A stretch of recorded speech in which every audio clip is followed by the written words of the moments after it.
इस कॉलेज का जो भी स्वरूप है, वहाँ का स्वरूप या हॉस्पिटल का स्वरूप, ये सब देन है डॉक्टर मोहम्मद शहाबुद्दीन की। और प्रिंसिपल साहब आज कह रहे हैं, आज भाजपाई हो गए हैं, आरएसएस के लोगों के आगे पीछे घूमते हैं। मैंने दिन इनका देखा है, मैं शहाबुद्दीन का काफ़ी निकट रहा हूँ। मैं पार्टी का समर्थक नहीं था, लेकिन शहाबुद्दीन का मैं समर्थक था, मरते दम तक उनका समर्थन करूँगा।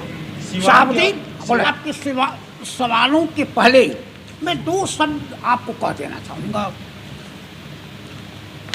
आज सभी मीडिया बंधुओं को मैंने इसलिए बुलाया है कि दयानंद आयुर्वेदिक मेडिकल कॉलेज और अस्पताल के कुछ शिक्षकों, छात्रों, कर्मचारियों ने प्रेस कॉन्फ्रेंस करके 5 तारीख को सेकेंड हाफ में अपराह्न में मुझ पर यह आरोप लगाया है कि मैं इस कॉलेज को बर्बाद करने के लिए तुल गया हूँ और हमारे चलते ही यहाँ परीक्षा नहीं होती है, हमारे चलते ही एडमिशन नहीं हो रहा है और हमारे चलते सारी परेशानियाँ हैं। मैं स्पष्ट रूप से कहना चाहता हूँ कि मैं कभी भी छात्रों के और कर्मचारियों के अहित में नहीं हूँ। बराबर मैंने हित चाहा है और आज भी हित चाह रहा है। जब मैं सचिव था तो मैंने पहली बार कर्मचारियों का वेतन बढ़ाया, उनका पीएफ नहीं कटता था, मैंने पीएफ कटवाने का सिस्टम शुरू किया, एक व्यवस्था कायम करने की कोशिश मैंने की। बाद में कुछ घटनाएं ऐसी हो गई जिसके चलते हमको सचिव से हटना पड़ा। दूसरी बात यह है कि दयानंद आयुर्वेदिक मेडिकल कॉलेज और अस्पताल 2008-9 से ही ये चर्चा में, मीडिया में कम आता था, अब मीडिया में भी आ रहा है। 2 साल से ये मीडिया में ज़्यादा आ रहा है, इसलिए कि प्राचार्य भ्रष्टाचार करते थे और उसी भ्रष्टाचार के चलते मैंने उन्हें निलंबित किया था।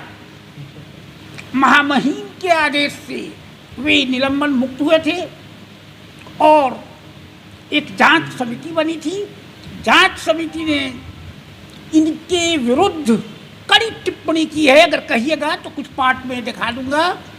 उसमें 2 वाइस चांसलर थे, एक वाइस चांसलर, एक डिप्टी रजिस्ट्रार थे कामेश्वर सिंह दरभंगा संस्कृत विश्वविद्यालय दरभंगा के, और एक senior most principal Bihar university Muzaffarpur के थे। उन लोगों ने लिखा है अपने रिपोर्ट में, और की बात तो छोड़िए, लिखा है कि प्राचार्य किसी की बात नहीं मानते,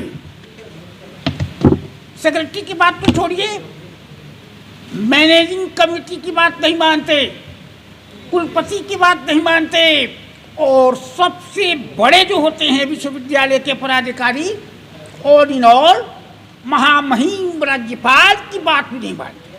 कहिएगा तो मैं उसका फोटो आपको दे दूंगा। उसके बाद बोला जाए, बोला जाए। और क्या लिखा है सर उसमें?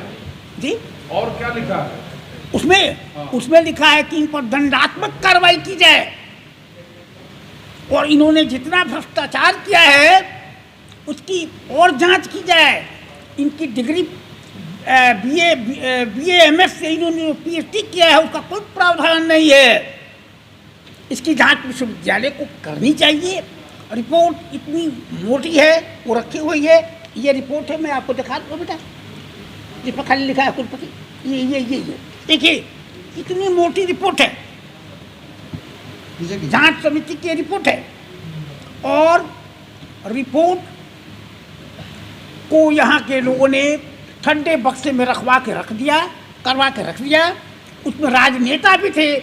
मुझे खुलकर कहने में कोई दिक्कत नहीं है कि एक राजनेता शिक्षक भी थे, हैं, आप तो रिटायर कर गए, श्री महाचंद्र प्रसाद सिंह, उन्होंने अथक प्रयास किया कि रिपोर्ट को ठंडे बक्से में रख दिया गया। राज्यपाल ने कोई कार्रवाई कब का रिपोर्ट है सर? जी, कब का रिपोर्ट है? ये रिपोर्ट है 2014-15। अच्छा, कोई कार्रवाई नहीं हुई, मैं लिखता रह गया। महामहिम को मैं लिखता रह गया। कार्रवाई नहीं हो रही है, किसकी कमी कही जाए? जी, कार्रवाई क्यों नहीं हो रही है कार्रवाई? आखिर इसका क्यों नहीं हो रही है? आखिर इसका वजह क्या मानते देखिए हैं? मैं बता रहा हूँ, भ्रष्टाचार है, घुसखोरी है, क्या है? पैसे के बल पे- सारे लोग जानते हैं कि धन बल छल तीनों हमारे प्राचार्य के पास है।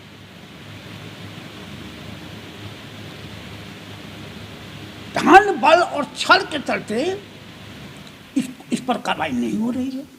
कोई नहीं कंटिन्यू। और दूसरी कोई बात नहीं है। सर ये 29 छात्र वाला क्या मामला है? या जोर से बोला जाता है। 29 छात्रों के नामांकन वाला क्या मामला है? ये तो मामला इधर का है, ये तो पहले की बात थी। इधर तो मैं बता रहा हूँ आपको। हाँ। 29 छात्रों का मामला यह है कि भारत सरकार ने ये नियम बना दिया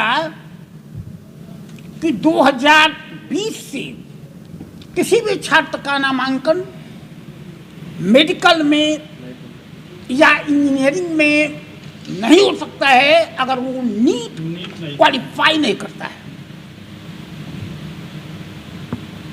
तो यहाँ जो 29 छात्रों का इन्होंने नामांकन किया उसका बहाना दिया है।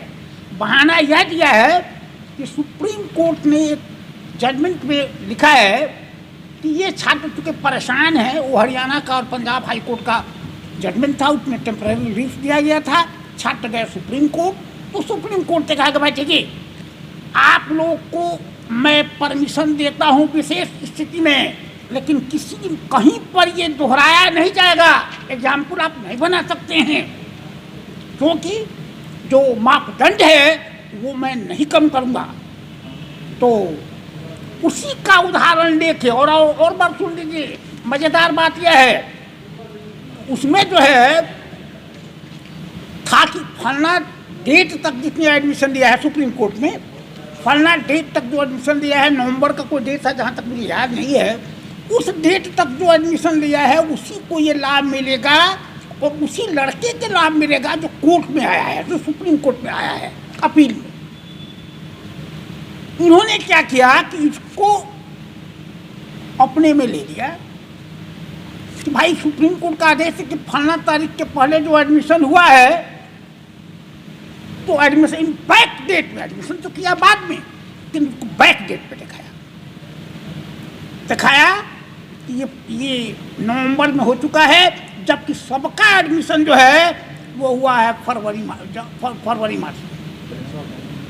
इसलिए जो जांच हुई थी उसमें जब ये देखा जाने लगा कैश बुक, तो कैश बुक में साफ बात आ गई कि अधिकांश एडमिशन जो है। अच्छा, इन तमाम प्रकरण को जो मीडिया उठा रहे हैं उन पे भी FIR करने की बात कर रहे हैं, मनहानि का मुकदमा करने की बात कर रहे हैं प्रिंसिपल महोदय। आप किया हुआ है, आप लोग का क्या आप पे भी मानहानि का दावा उनके तरफ से किया हुआ है और लगातार ये देखा जा रहा है सर कि आप पे ऊपर भी आरोप आ रहे हैं कि आपके वजह से कॉलेज ही नहीं, छात्र छात्रा जो है कॉलेज के वो भी परेशान रह रहे हैं। और जिले का एक मात्र ये महाविद्यालय है, आपके जिले का है, इसको सुसज्जित तरीके से चलना चाहिए।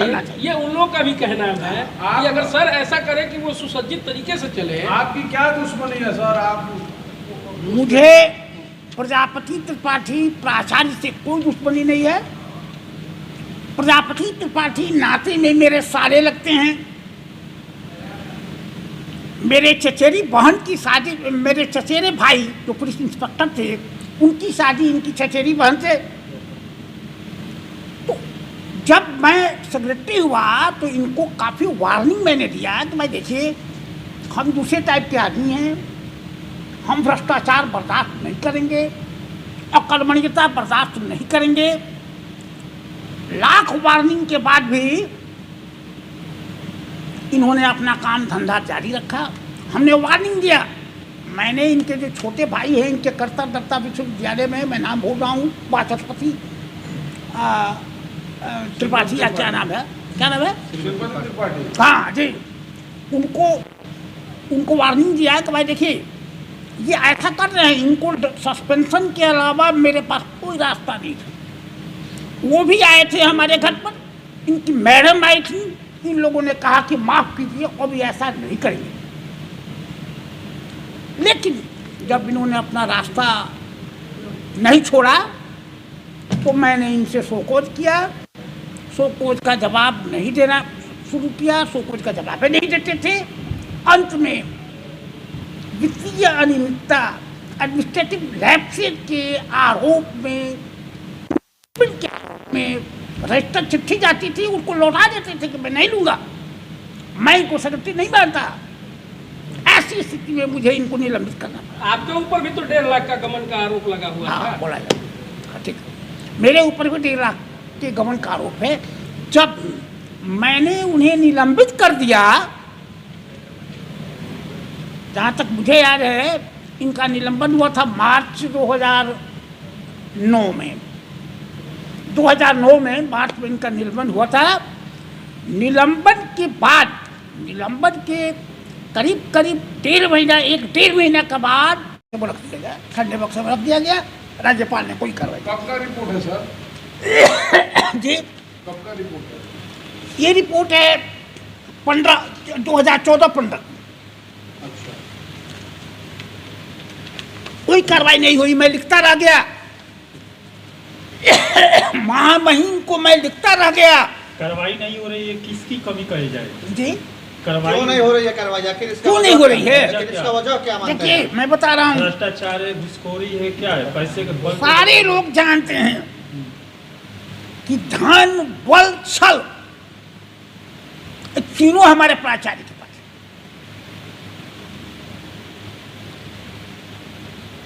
है। धन, बल और छल के चलते इस पर कार्रवाई नहीं हो रही है। कोई नहीं कंटिन्यू। और दूसरी कोई बात नहीं है। सर ये 29 छात्र वाला क्या मामला है? या जोर से बोला जाता है। 29 छात्रों के नामांकन वाला क्या मामला है? ये तो मामला इधर का है, ये तो पहले की बात थी। इधर तो मैं बता रहा हूँ आपको। हाँ। 29 छात्रों का मामला यह है कि भारत सरकार ने ये नियम बना दिया कि 2020 से किसी भी छात्र का नामांकन मेडिकल में या इंजीनियरिंग में नहीं हो सकता है अगर वो नीट नहीं। क्वालिफाई नहीं करता है। तो यहाँ जो 29 छात्रों का इन्होंने नामांकन किया उसका बहाना दिया है। बहाना यह दिया है कि सुप्रीम कोर्ट ने एक जजमेंट में लिखा है कि ये छात्र चूँकि परेशान है, वो हरियाणा का और पंजाब हाई कोर्ट का जजमेंट था, उसमें टेम्पररी रिलीफ दिया गया था। छात्र गए सुप्रीम कोर्ट, तो सुप्रीम कोर्ट ने कहा कि भाई ठीक है, आप लोग को मैं परमिशन देता हूँ विशेष स्थिति में, लेकिन कहीं पर ये दोहराया नहीं जाएगा। एग्जाम्पल आप नहीं बना सकते हैं, क्योंकि जो मापदंड है वो मैं नहीं कम करूँगा।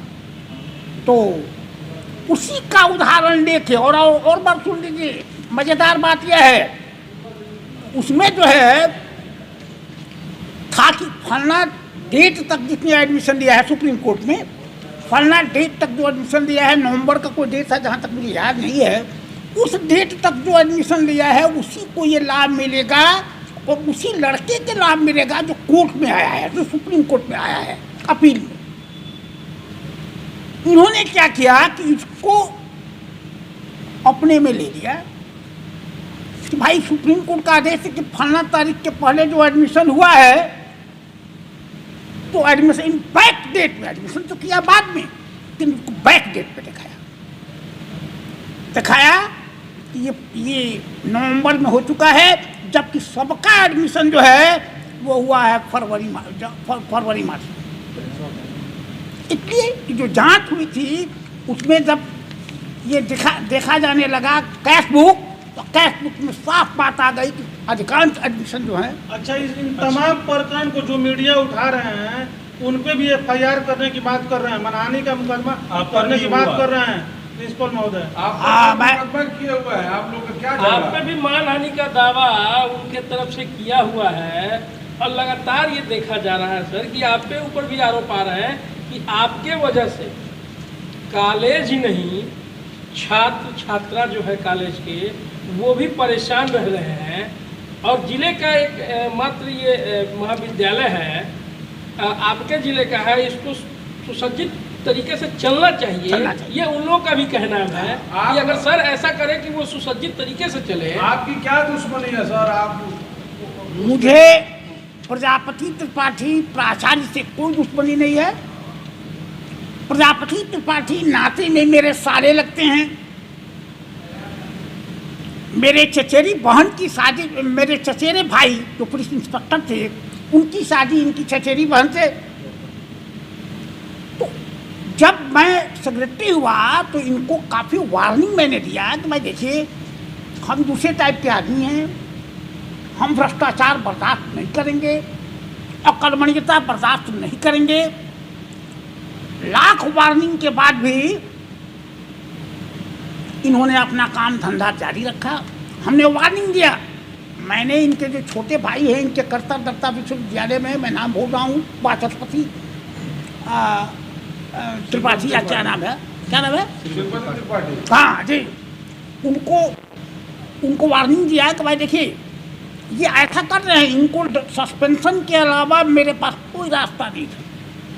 वो भी आए थे हमारे घर पर, इनकी मैडम आई थी, इन लोगों ने कहा कि माफ़ कीजिए, अभी ऐसा नहीं करेंगे। लेकिन जब इन्होंने अपना रास्ता नहीं छोड़ा तो मैंने इनसे शोकोज किया। शोकोज का जवाब नहीं देना शुरू किया, शोकोज का जवाब नहीं देते थे। अंत में वित्तीय अनियमितता, एडमिनिस्ट्रेटिव लैप्सेज के आरोप में रजिस्टर चिट्ठी जाती थी, उनको लौटा देते थे कि मैं नहीं लूँगा, मैं इनको सेक्रेटरी नहीं मानता। ऐसी स्थिति में मुझे इनको निलंबित करना पड़ा। आपके ऊपर भी तो 1.5 लाख का गमन का आरोप लगा हुआ है। हाँ, बोला जाए, हाँ, ठीक है। मेरे ऊपर भी 1.5 लाख के गमन का आरोप है। जब मैंने उन्हें निलंबित कर दिया, जहाँ तक मुझे याद है, इनका निलंबन हुआ था मार्च 2009 में। 2009 में मार्च में इनका निलंबन हुआ था। निलंबन के बाद, निलंबन के करीब 1.5 महीना के बाद इन्होंने 1.5 लाख रुपए के गमन का झूठा मुकदमा किया।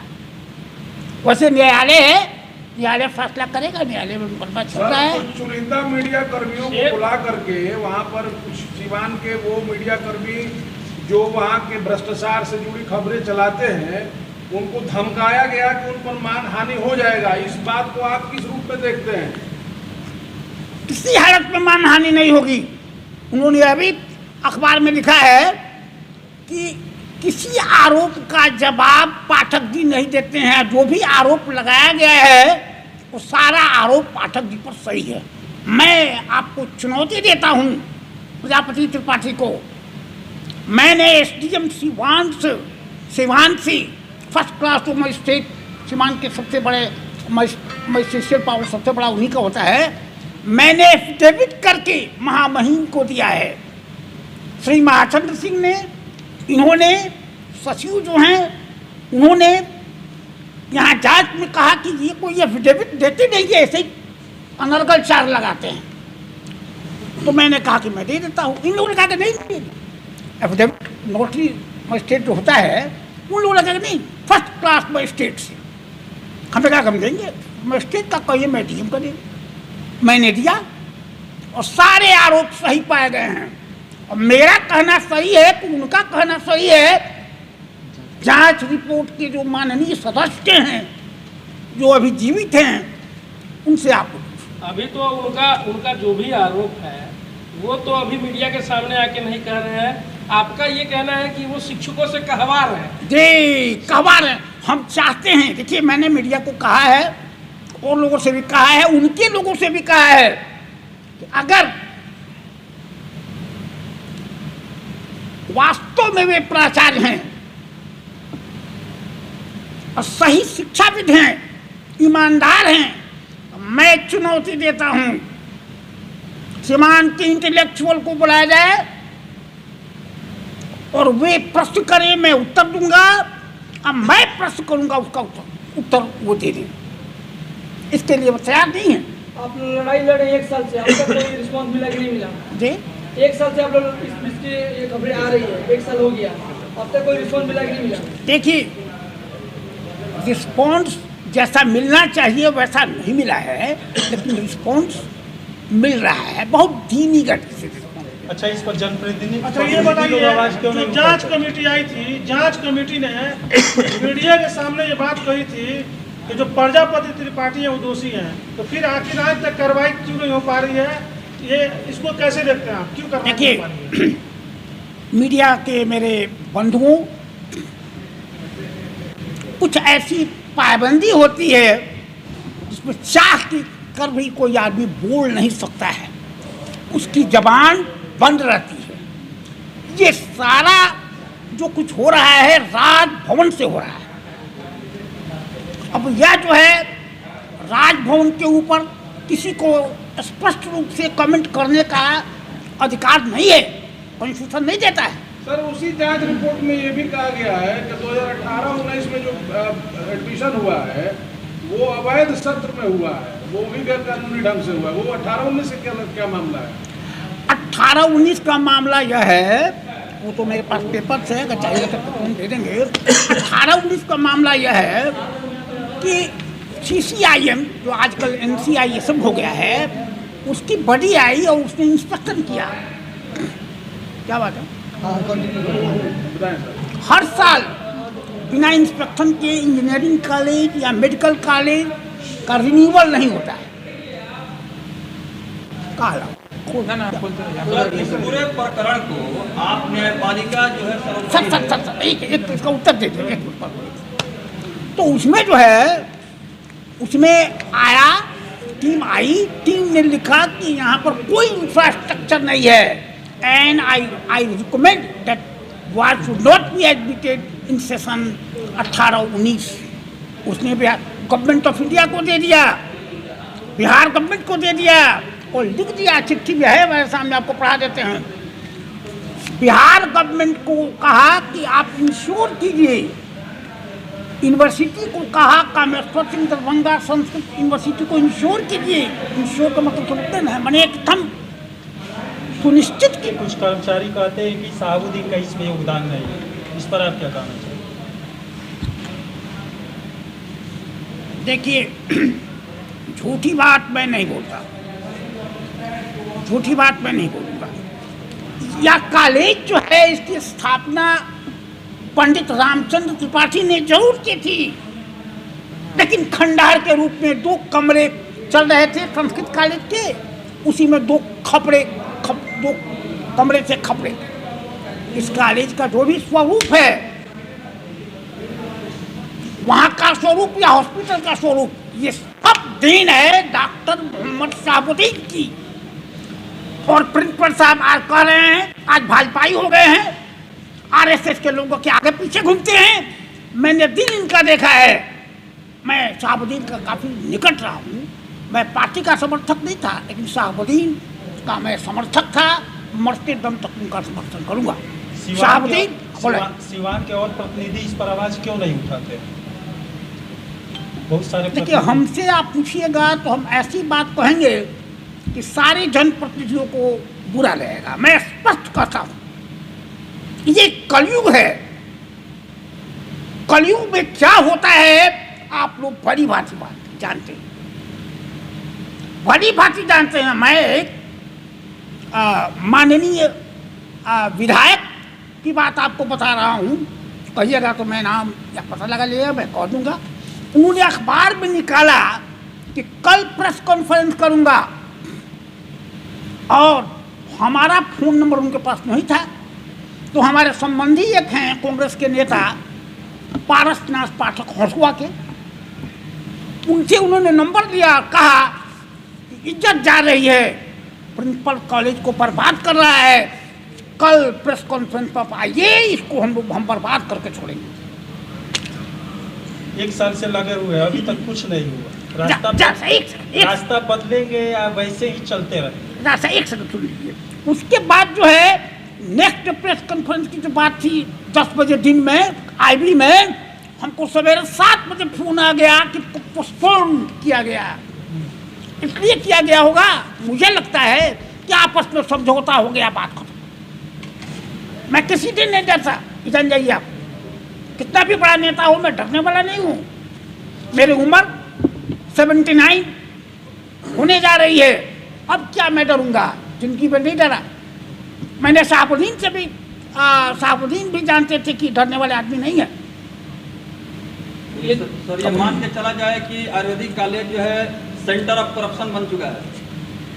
आउट एंड आउट पूर्ण रूपेण करप्शन का सेंटर हो गया है, और आने वाले दिनों में और करप्शन का केंद्र बनेगा। मैं आपको भविष्यवाणी कर देता हूं, इसलिए कि वाइस चांसलर जो भी बहाल हो रहा है वह भले ही पढ़ा लिखा हो, लेकिन उसके अलावा और जो कैपेसिटी होती है एडमिनिस्ट्रेटिव, वो नहीं है। कॉलेज डराया जाता है, सर, वाइस कॉलेज चांसलर के पैसा लेता है। सर कॉलेज के कर्मचारी प्रेस वार्ता करके ये कह रहे हैं कि इस कॉलेज को बनाने में शहाबुद्दीन का कोई योगदान नहीं है, जो सिवान के पूर्व सांसद साहब। मैं ये जानना चाहता हूँ, नहीं बाबू एक मिनट, मैं ये कहना चाहता हूँ कि जिस कर्मचारी ने कहा वो सरासर झूठ बोलता है, और उसको पता ही नहीं है कि शहाबुद्दीन कौन थे। शहाबुद्दीन का योगदान नहीं रहता तो सीवान जिला से शिक्षा जो है, शिक्षा रहती जैसे छपरा में गोपालगंज में है वैसे ही रहती।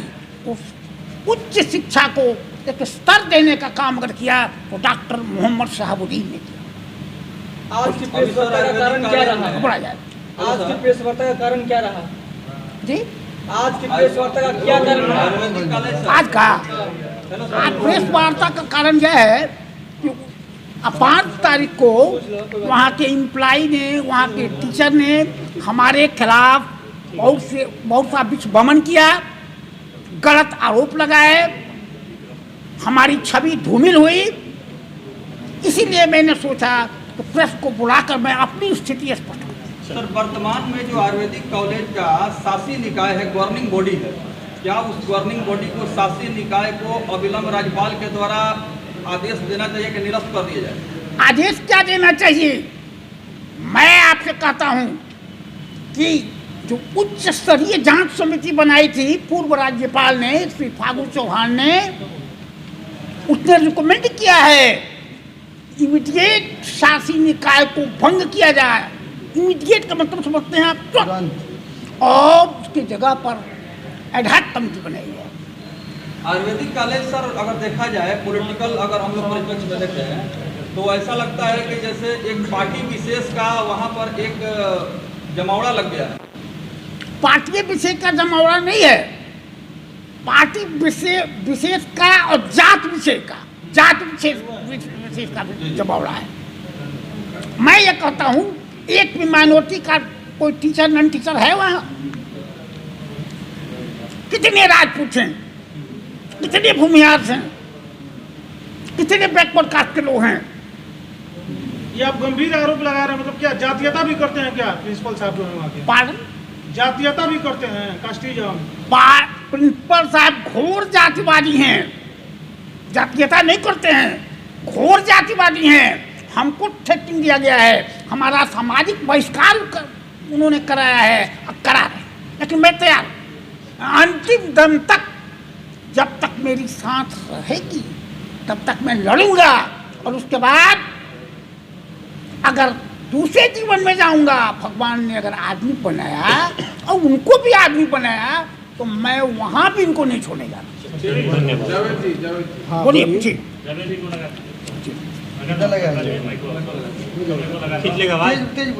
हाँ ठीक है जावेद जी, पिछले 5 अगस्त को सिवान के दयानंद आयुर्वेदिक मेडिकल कॉलेज के कुछ कर्मचारी और छात्रों ने एक प्रेस तथा कथित प्रेस कॉन्फ्रेंस किया, और आपके बगल में जो पूर्व सचिव बैठे हुए हैं उसी कॉलेज के, उनके ऊपर दुष्प्रचार का आरोप लगाया। साथ ही साथ कुछ मीडिया कर्मियों पर भी धमकी के लहजे में उन लोगों ने कहा है कि वो लोग जो है केस कर देंगे, मानहानि कर देंगे। इस पूरे बात को आप कैसे देखते हैं?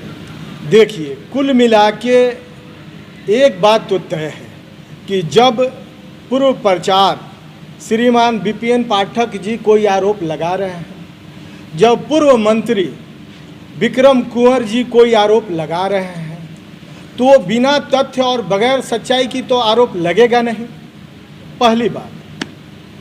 दूसरी बात कि जिनको आयुर्वेदिक मेडिकल कॉलेज अस्पताल सीवान की प्रतिष्ठा की बात जो कर रहे हैं, उनकी अंतरात्मा इतनी विलंब से क्यों जागी, जबकि पिछले साल जवाहरलाल जी जो कि महामहिम गवर्नर साहब के आदेशानुसार इस कॉलेज अस्पताल की जांच करने आए थे। ये दूसरी बात। तो और बीपीएन पाठक जी का जो हमेशा सवाल होता है, वो सवाल इस कॉलेज के प्राचार्य से होता है, न कि इस स्कूल में, इस कॉलेज में पढ़ाने वाले शिक्षकों से। तीसरी बात, तो मैं ये कहूँगा कि अकंठ भ्रष्टाचार में डूबे हुए आयुर्वेदिक दयानंद आयुर्वेदिक मेडिकल कॉलेज अस्पताल के जो भी सम्मानित शिक्षक हैं, वो इस भ्रष्टाचार में संलिप्त जो उनके ऊपर के लोग हैं, उनका मोहरा न बन के इनकी अंतरात्मा तब जागी होती कि जब अवैध तरीके से 29 छात्रों का एडमिशन लिया गया, सारे कानून नियम को धत्ता बताते हुए, तब अगर ये बाहर आए होते उस प्राचार्य के खिलाफ अपनी बात को रखने के लिए, इस कॉलेज की प्रशासनिक शासनिक व्यवस्था और शासकीय निकाय के प्रकोप से बचाने के लिए, तब ये माना जाता कि इस कॉलेज में जो व्याप्त भ्रष्टाचार है उसको उजागर करने के लिए जो पत्रकार अपना काम कर रहे हैं, सिवान जिला के मान सम्मान और प्रतिष्ठा को बचाने के लिए जो काम कर रहे हैं, दोषी हैं तब। लेकिन चूंकि अब ये मामला, इसकी जांच हुई है, जांच ट्रू हुआ है जहां तक मुझे जानकारी है, और चूंकि गवर्नर साहब का ट्रांसफर हो गया, ये सारी चीजें फग्गू चौहान जी के कार्यालय तक पहुंच चुकी हैं। अब चूंकि राज्यपाल बदल गए हैं, तो उनके यहाँ इन लोगों, मैंने अखबार के माध्यम से पढ़ा, इन्होंने प्ली किया है कि पुनः इसकी जांच की जाए। तो ये घालमेल जो किया जा रहा है और उसको एक छाया देने का ये प्रयास है, उसको एक, यानी कि चलो भाई सबसे कमजोर तो पत्रकार ही हैं, ये सोशल मीडिया के थ्रू जो काम करने वाले पत्रकार हैं वही सबसे कमजोर हैं। तो जो लोग ये वहाँ पे वो बाइट दे रहे थे, वो भी आप ही के भाई सहपाठी थे, आप ही के बीच के लोग थे। उनको ये सवाल अवश्य वहाँ पूछना चाहिए था कि फिर जवाहरलाल जी इस कॉलेज में क्यों आए थे, उन्होंने अपने मुखर आवाज में क्यों कहा कि भ्रष्टाचार पाया गया है। तो ये तो स्पष्ट है कि जो इस कॉलेज के प्राचार्य हैं वो मीडिया के सामने नहीं आके सेकेंड लाइन की जो सेना है उसको कुछ छात्रों के सहयोग से उतार के इस अकंठ भ्रष्टाचार